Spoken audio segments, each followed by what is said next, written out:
बचपन के सपने ही अक्सर हमारी जिंदगी की राह तय करते हैं। मैंने भी एक ऐसा ही सपना देखा, देश के लिए सेना की वर्दी पहनने का। लेकिन एक सवाल मुझे बार बार बेचैन करता था कि ऐसा क्यों है कि सिर्फ पुरुष ही सेना में जा सकते हैं? क्यों नहीं महिलाओं को भी ये हक है कि वो फौज का हिस्सा बने?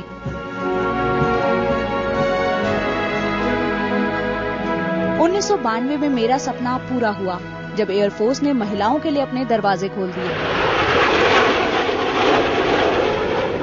0835 hours, the parade commanded by Academy Under Officer Guru Prasad marched in.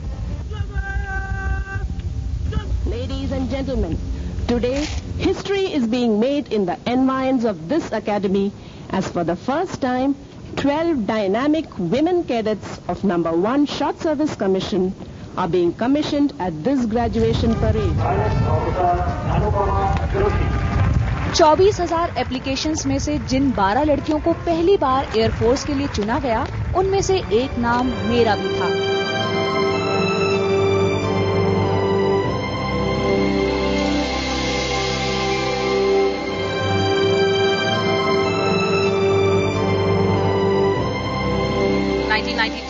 Pilot officer के रूप में मैंने इंडियन एयरफोर्स ज्वाइन की। ये फौज में महिलाओं का पहला बैच था।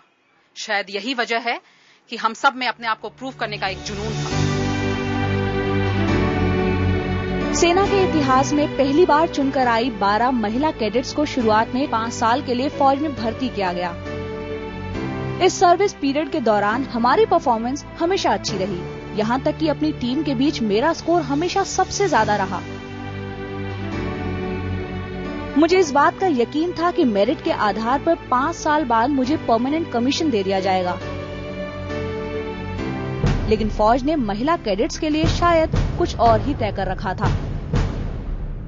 1998 में हमें शॉर्ट सर्विस कमीशन और परमानेंट कमीशन के बीच में चॉइस दी गई। हम सब ने परमानेंट कमीशन के लिए ऑप्ट किया, पर हमें फाइनली मिला सिर्फ शॉर्ट सर्विस कमीशन, इस भरोसे से कि आगे जाके हमारी सर्विसेज परमानेंट की जाएंगी, जो हमें आज तक नहीं मिली।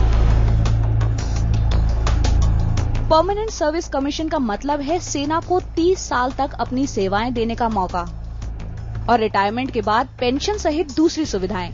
लेकिन जल्द ही हमें एहसास हो गया कि परमानेंट कमीशन दिए जाने को लेकर फौज में महिलाओं के साथ भेदभाव किया जा रहा है। 1998 में जिन लोगों को परमानेंट कमीशन दिया गया वो सभी मेल ऑफिसर्स थे। हालांकि बहुत सी महिला कैडेट्स का रिकॉर्ड उनसे कहीं बेहतर था। ये फैसला क्यों लिया गया, इस सवाल को लेकर मैं चीफ ऑफ एयर स्टाफ से लेकर फौज के सभी बड़े अधिकारियों से मिली, लेकिन कहीं से कोई जवाब नहीं मिला। सेना के नियमों का हवाला देकर हर बार मुझे चुप रहने को कहा जाता,